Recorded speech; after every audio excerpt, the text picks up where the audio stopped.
Olá, estamos aqui em mais um Fale Mais Sobre Isso, um programa totalmente dedicado ao universo da saúde e da saúde mental, porque nós precisamos falar sobre saúde e falar muito sobre saúde mental, como os indivíduos estão entendendo a si, ao mundo e à vida, como os indivíduos estão se relacionando uns com os outros, como eles estão se relacionando com as instituições sociais, a sociedade de uma maneira geral. Nós temos que contribuir para a melhoria tanto das pessoas quanto da sociedade. Eu sou Leonardo Abraão, sou psicólogo, palestrante e hoje vamos falar sobre um assunto que eu tenho certeza que ajudará muitas pessoas, a questão da recaída, a prevenção às recaídas. Sabe quando uma pessoa tem um vício, tem uma dependência química ou é dependente de um comportamento prejudicial, mas não consegue abandonar esse comportamento ou esse vício? Ou às vezes até abandona, mas passa um pouquinho e volta a fazer uso dele? É sobre isso que a psicóloga clínica e mestre em processos cognitivos, Ana Carolina Rimoldi, vai falar conosco, vai falar comigo, vai falar com você. Carol,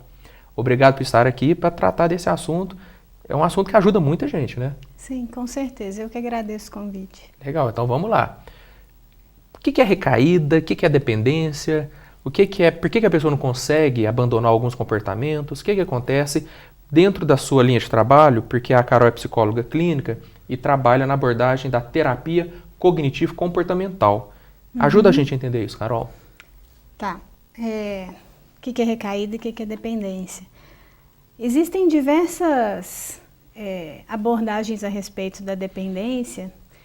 E especificamente a respeito da dependência química, tem a ver com o padrão de uso que a pessoa faz da substância e os efeitos que esse uso tem. Então, de forma geral, a dependência ela envolve um uso nocivo continuado, em que a pessoa, mesmo percebendo os prejuízos que o uso faz, ela se mantém usando.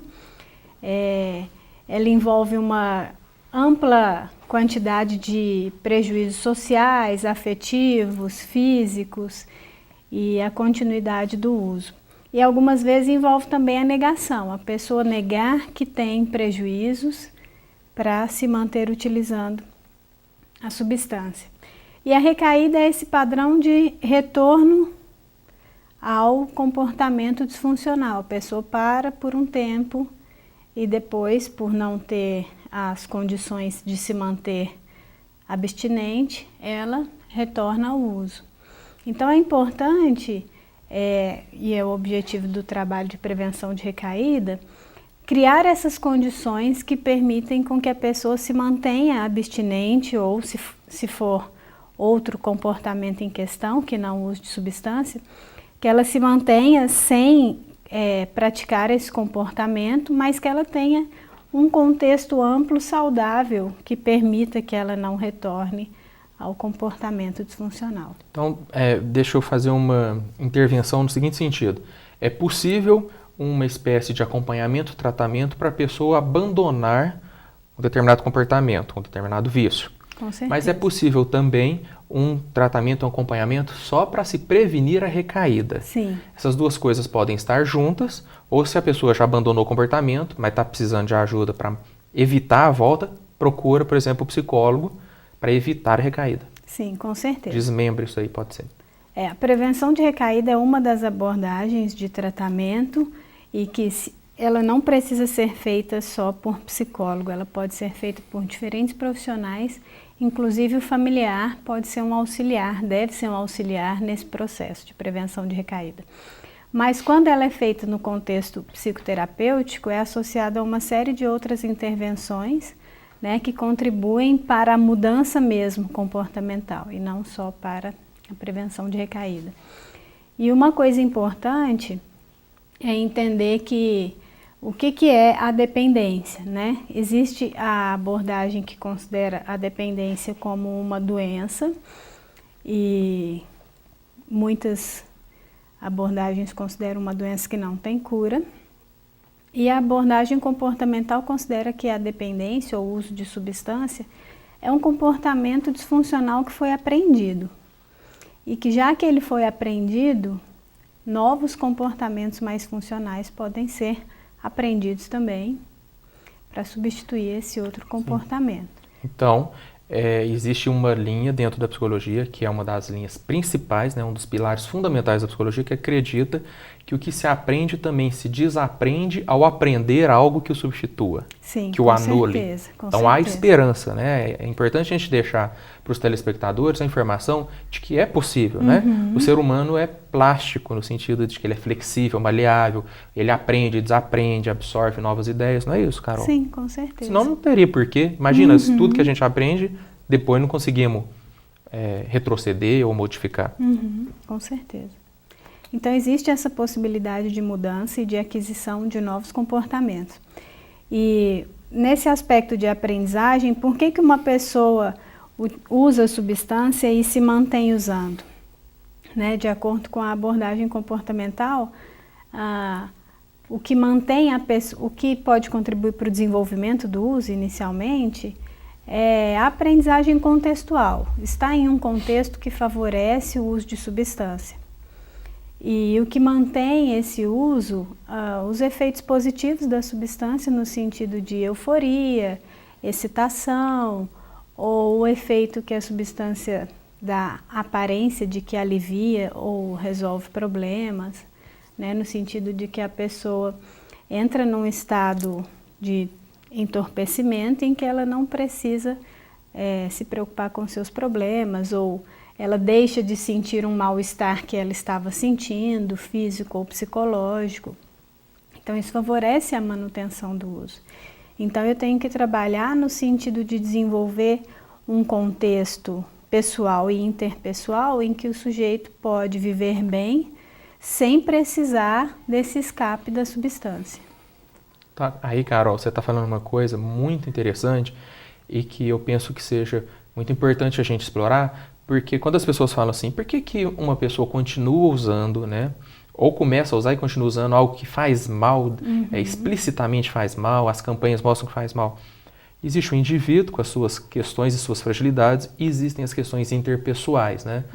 E aí, tratar de algo, tratar de um osso quebrado é muito mais fácil, né? Tratar de uma gastrite, às vezes, pode ser até mais fácil. Agora, comportamento tem a ver com ideia que a pessoa faz de si e das relações que ela tem, né, do mundo ao seu redor. Por isso que às vezes fica difícil, porque todo um contexto tem que modificar, não é? Sim, com certeza. O uso de substância dependência química é um problema assim, multicausal, multifatorial. Então, é até uma coisa para se trabalhar com a família. Não é um problema do indivíduo, não é uma coisa que tem dentro do indivíduo que eu vou tirar de dentro do indivíduo, como tratar um osso fraturado, por exemplo. Mas é um problema que se desenvolve em um contexto, né? Normalmente tem muito a ver com o contexto mais imediato da família. Então eu preciso trabalhar o que nesse contexto está contribuindo para esse comportamento do uso de substância. Então trabalhar as relações, trabalhar os problemas imediatos na família, no trabalho. Aí, Carol, a gente está entrando com certeza num assunto muito vasto. Eu peço para você segurar um pouquinho, porque a gente no segundo bloco vai explorar como que a família pode contribuir. E eu tenho certeza que tem muitas famílias nos assistindo. Tá legal? Tá bom. Voltamos no segundo bloco falando, e a família? Como é que ajuda o dependente?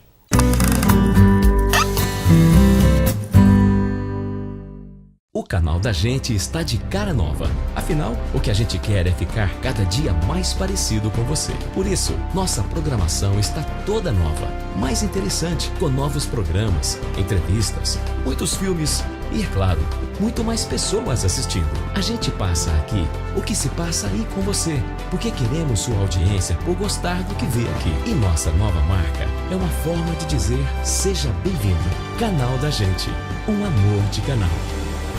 No pão de batata é assim, faz bem para todo mundo. Gostoso, saudável e sempre fica com gostinho de quero mais. São várias opções saborosas de batatas assadas recheadas, deliciosos sanduíches, pratos executivos feitos na medida e ótimos tiragostos. Servimos todos os dias até às 15 horas o melhor self-service da região, além de várias opções de sucos e aquele chopp super gelado que não pode ficar de fora.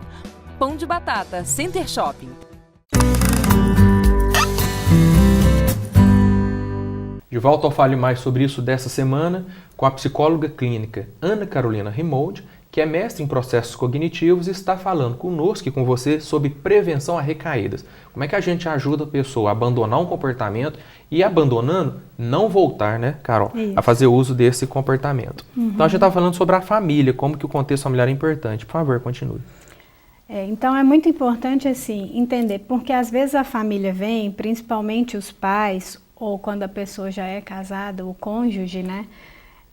Querendo que o psicólogo, o médico, enfim, resolva o problema daquela pessoa, né? Porque traz sofrimento para a família. Mas um aspecto fundamental é levar a família a entender que esse problema não se desenvolveu individualmente, né? Talvez houveram conflitos na família que contribuíram, talvez na família de origem de uma pessoa que já é casada, e conflitos com os quais a pessoa não está sabendo lidar adequadamente, né? Então, é difícil você trabalhar só o sujeito, que é o usuário ou o dependente químico. É muito importante você trazer a família para orientações, para entender o que está acontecendo, para apoiar e não julgar ou criticar a pessoa. Porque às vezes a família pensa assim, mas não é possível que é tão difícil, né? A pessoa parar de usar a substância. Ele tem que parar. Então tem expectativas às vezes de que é um processo um pouco mais simples do que de fato é, que depende exclusivamente do sujeito querer, e na verdade não depende exclusivamente do sujeito querer, mas depende de criar condições para que seja mais vantajoso ficar sem o uso do que com o uso. Então é um processo às vezes lento, que a família precisa ter tolerância. Eu acho que às vezes acontece também, Carol, e eu acho que as pessoas deveriam entender que muitas vezes um determinado comportamento ou um determinado uso de uma substância, né, que não deixa de ser um comportamento, passou a fazer parte profundamente da raiz psíquica daquele sujeito, né, o dependente. Eu vou até me permitir um uso popular da expressão personalidade. Às vezes passou a fazer parte da personalidade, né, da pessoa, o uso daquela substância, né, daquele instrumento, daquele costume, que aí eu não sei qual é a dependência que a pessoa tem, porque a gente está falando basicamente de dependência química, mas pode ser a dependência em relação a um jogo, né, o vício em relação a algum comportamento prejudicial, certo? E começou a fazer parte profundamente de um psiquismo. Então realmente não é simples. Sim, isso acontece e essas são as situações mais graves, assim. Porque a pessoa ela passa a se definir a partir dessa dependência, né? Aí é um processo bem mais complexo, terapêutico, bem mais prolongado, de você trabalhar a reconstrução do autoconceito da pessoa. E uma coisa importante da família entender é que ninguém vai deixar de usar droga para ter uma vida, ou ninguém vai deixar de ter um comportamento no qual ela é dependente, para ter uma vida de tédio, ou para ter uma vida de estresse e conflito. Ou de ausências, ou lacunas, Sim. ou carências implícitas que Sim. a pessoa não soube expressar, mas que tem a ver com essa procura de um comportamento autodestrutivo, nunca se sabe. Então tem que trabalhar com a reconstrução de tudo isso, para fortalecer a pessoa. Eu não estou querendo apenas que a pessoa deixe de praticar um comportamento. Eu estou querendo fortalecer todo um repertório comportamental saudável dessa pessoa. E isso envolve outras pessoas com as quais ela convive. Então é muito importante esse envolvimento íntimo e que é um dos desafios, porque normalmente você tem um familiar mais envolvido, a mãe, ou o pai, ou a esposa. E muitas vezes a gente precisa da participação de outros também. E num outro grau ainda, Carol, de possibilidade, um núcleo familiar, degrau 1. Mas às vezes é necessário o ambiente profissional, Sim. né? O ambiente relacional de lazer, Sim, os com amigos certeza. com os quais eles se relacionam. E aí, eu acho interessante porque o comportamento destrutivo, na verdade, ele é a ponta de um iceberg, a ponta de um problema. Exatamente. E que diz respeito a todo ser humano que se relaciona com aquele ser humano que está com problema, não é? É uma provocação à reflexão social, né? Com certeza.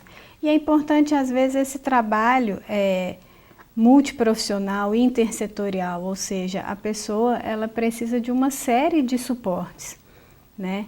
Então, muitas vezes precisa da associação de medicamentos? Precisa. Né? Então, eu preciso trabalhar em parceria com os médicos, eu preciso trabalhar em parceria com a cultura, com o lazer, com a família, né? Para desenvolver todas esses comportamentos que estão deficitários, todas essas habilidades que estão deficitárias. E quando você fala trabalhar em conjunto com médicos, né, ou com a cultura, enfim, trazer muita gente para ajudar a pensar e ajudar a resolver, eu deixo aqui uma provocação. E a sociedade, de maneira geral, trazer, por exemplo, os formadores de opinião pública, trazer as instituições que promovem a mídia, que promovem meios de comunicação de massa, que veiculam ideias, né, de uma sociedade cada vez mais baseada na velocidade, mais baseada na descartabilidade das relações, na superficialidade das relações, uma sociedade, uma mídia que estimula o consumo desenfreado, a ansiedade do comprar, né? A ditadura do prazer, preciso ser feliz, preciso gozar, preciso estar sempre exultante. Isso também tem a ver.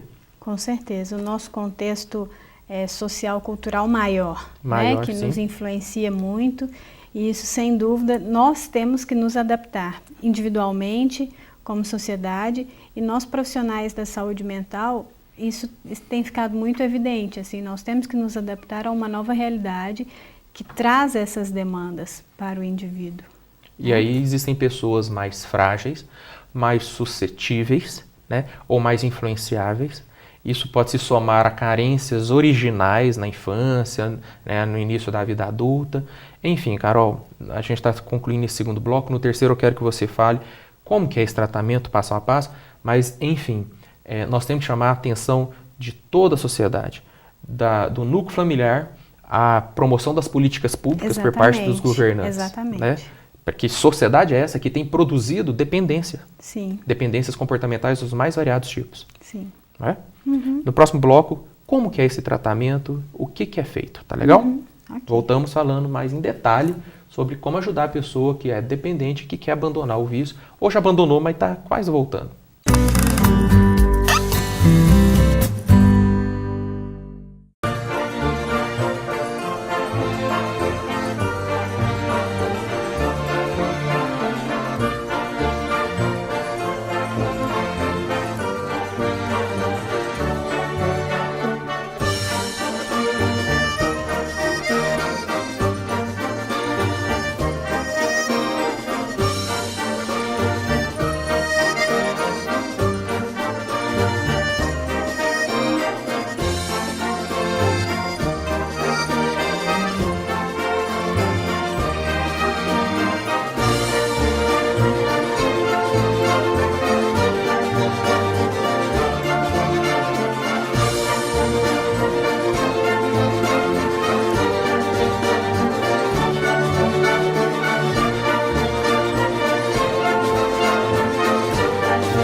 Bom, voltamos ao Fale Mais Sobre Isso, concluindo, né, o programa dessa semana, terceiro e último bloco, com a Carolina Remote, que é psicóloga clínica, discutindo recaída, prevenção à recaída, dependência química, dependência a comportamentos prejudiciais, como é que a gente pode ajudar as pessoas a se livrarem, né, desses comportamentos muitas vezes autodestrutivos. Carol, e como é que a psicologia, você como psicóloga, pode atuar, ajudar essa pessoa? Então, existem diversas intervenções, né? E como eu disse no começo, a prevenção de recaídas é uma intervenção muito útil, utilizada por diferentes profissionais, não só da psicologia, e ela é muito útil porque permite a participação de pessoas próximas ao sujeito nesse tratamento, né? Então, é um tratamento que tem como foco, assim, a manutenção da abstinência, quando esse é o objetivo da pessoa no tratamento. Então, uma primeira etapa do tratamento é identificar a motivação do sujeito para a mudança. Muitas vezes o sujeito vem para o tratamento, ele ainda não está 100% motivado à mudança. Então eu preciso mostrar para ele a importância dessa mudança, os riscos de se manter utilizando a substância em curto e longo prazo, para motivá-lo mais. Uma vez que o sujeito esteja motivado, aí sim a gente começa um tratamento. E o foco principal da prevenção de recaída é identificar quais são as situações de risco. E isso é muito particular. Situação de risco para uma pessoa não é situação de risco para outra. Então eu tenho que identificar o que para aquele sujeito é uma situação de maior risco. E isso podem ser aspectos intrapessoais, como estados positivos ou negativos emocionais, ou estados negativos físicos, ou interpessoais, como conflitos, pressão social, dentre outros. Então, eu identifico as situações de risco e aí eu vou trabalhar com enfrentamento de cada uma dessas situações, desenvolver habilidades para enfrentar adequadamente cada uma das situações e também, em alguns casos, evitação. Por exemplo, evitar locais que aumentam o risco para uso, evitar contatos que aumentam o risco para uso, por aí. E ensinando ou orientando no sentido de substituir, né, por outros comportamentos. Isso, esse é o ponto principal, que é a mudança no estilo de vida. Não, e como eu disse, não adianta a pessoa parar de usar a substância e ficar trancada em casa. Porque as situações de risco vão acontecer quando ela sair de casa. Então eu tenho que criar condições para que a pessoa tenha prazer, satisfação, lazer, resolva os seus problemas adequadamente, tolere frustrações, consiga manejar o estresse na sua própria vida. Então, esse é o foco principal do tratamento, mudança no estilo de vida. Porque se chegou, como você disse, a essa ponta do iceberg, se chegou a esse padrão disfuncional de comportamento, é porque tem coisas na base que não estão funcionando bem.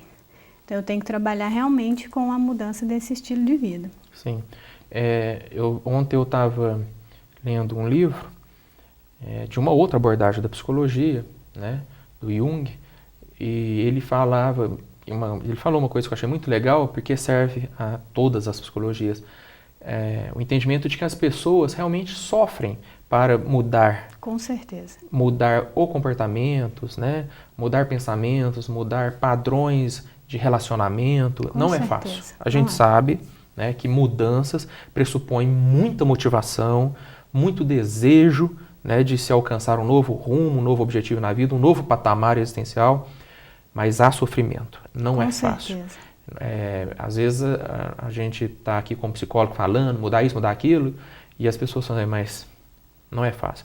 Mas existem técnicas, existem instrumentos, existem recursos, né, para ajudar a pessoa a dar esses pequenos passos que ao longo do tempo vai se transformar numa grande caminhada, né, Carol? Com certeza.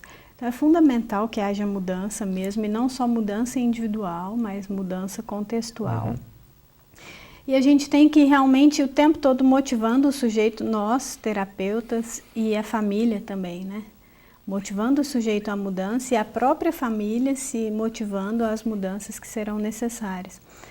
Porque é um processo difícil, é um processo algumas vezes lento, porque algumas vezes a pessoa tem um grau de dependência no qual ela se identifica plenamente com aquilo, né? Então é fundamental, e a gente pode treinar uma série de habilidades para ampliar o repertório comportamental dessa pessoa. Sim. Eu acho muito legal quando você fala, às vezes a pessoa tem um grau de dependência no qual ela se identifica, e isso é importante todo mundo entender.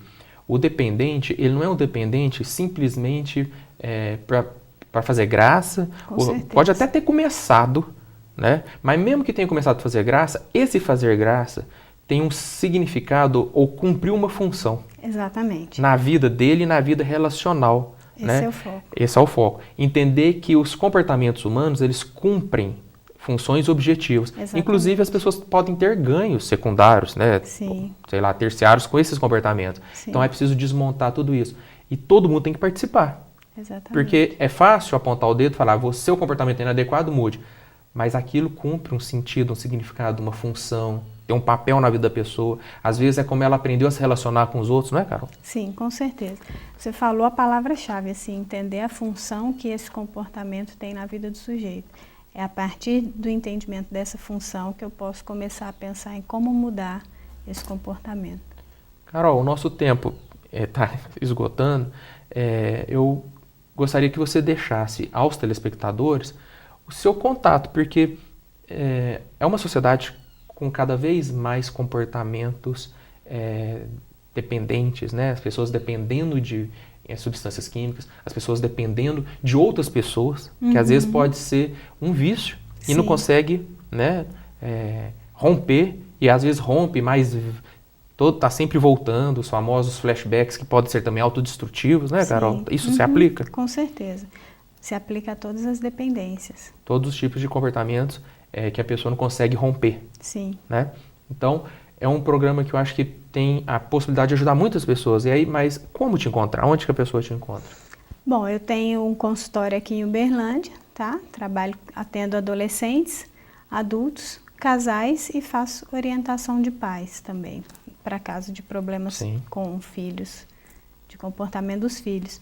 Então, podem me encontrar pelo telefone 9173-8731. 91-73-8731. 8731. Isso. Legal. Não deixe de procurar ajuda caso você perceba na sua vida ou na vida de um ente querido da família, né? Ou se não, alguém que você conheça, indique o programa, indique a Carol, passe o telefone. É assim que nós vamos, aos poucos, ajudando as pessoas, ajudando os grupos, ajudando a sociedade, ajudando a humanidade a ser mais livre e menos dependente de comportamentos autodestrutivos, quaisquer que sejam eles, dependência química ou dependência comportamental simples e pura. Ok? Carol, muito obrigado. Eu que agradeço. Por ter vindo aqui. Sinta-se convidado a sempre vir com essa calma e esse didatismo de professora, falar mais sobre qualquer assunto da psicologia. Muito obrigada, Léo. Valeu mesmo. Também agradeço a sua audiência, te convido a conhecer o nosso site, falemaisobreisso.com.br, a visitar o canal da gente, né, .com.br, onde você encontra todos os programas, os outros programas também, né, da emissora, e nos ajudar a passar essa ideia para frente. É por meio das discussões e da saúde mental, fazendo as pessoas entenderem o que é saúde mental, que nós vamos caminhar para uma sociedade, como eu disse, mais livre. Muito obrigado e até a próxima semana.